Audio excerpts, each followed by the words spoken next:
বিশ্বকাপের ব্যর্থতা খতিয়ে দেখার কাজ প্রায় শেষ করেছে তদন্ত কমিটি। অধিনায়ক সাকিব আল হাসান ও সাবেক অধিনায়ক তামিম ইকবালের সাক্ষাৎকার নেওয়া বাকি। বিশ্বকাপ না খেলেও কেন তদন্ত কমিটির মুখোমুখি হতে হচ্ছে তামিমকে, সেই প্রশ্ন উঠেছে সবার মনে। বিশ্বকাপের পরপরই ব্যর্থতার পর্যবেক্ষণ করতে তদন্ত কমিটি গঠন করার কথা জানিয়েছে বাংলাদেশ ক্রিকেট বোর্ড। সেই কমিটির কার্যক্রমও শুরু হয়েছে, কথা বলা হয়েছে অনেকের সঙ্গেই। তবে এবার তদন্ত কমিটিতে ডাক পড়েছে বিশ্বকাপ না খেলা তামিম ইকবালের। যদিও দলের সাবেক অধিনায়ককে ঠিক কোন কোন ইস্যুতে আলাপের জন্য ডাকা হয়েছে তা এখনও জানা যায়নি। ধারণা করা হচ্ছে বিশ্বকাপ শুরুর আগে এবং বিশ্বকাপ চলাকালে দলের ড্রেসিং রুম সংক্রান্ত আলাপে ডাকা হতে পারে তামিম ইকবালকে।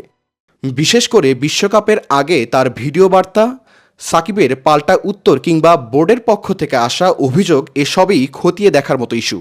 মাঠের খেলায় তামিম ইকবাল এবং সাকিব আল হাসানের এমন দ্বন্দ্বের প্রভাবও উড়িয়ে দেওয়ার মতো নয়।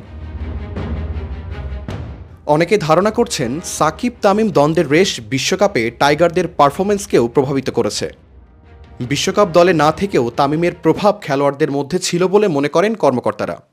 এ কারণে তামিমকে ডেকেছে ৩ সদস্যের তদন্ত কমিটি। বিসিবি কর্মকর্তারা জানান, তামিম দুবাই থাকার কারণে সাক্ষাৎকার নিতে দেরি হচ্ছে। এদিকে তদন্ত কমিটির সঙ্গে এখনও আলাপ হয়নি সাকিব আল হাসানের। নির্বাচনের মাঠে ব্যস্ত সাকিবের সঙ্গে আলাপ গড়াতে পারে নির্বাচনের পরে।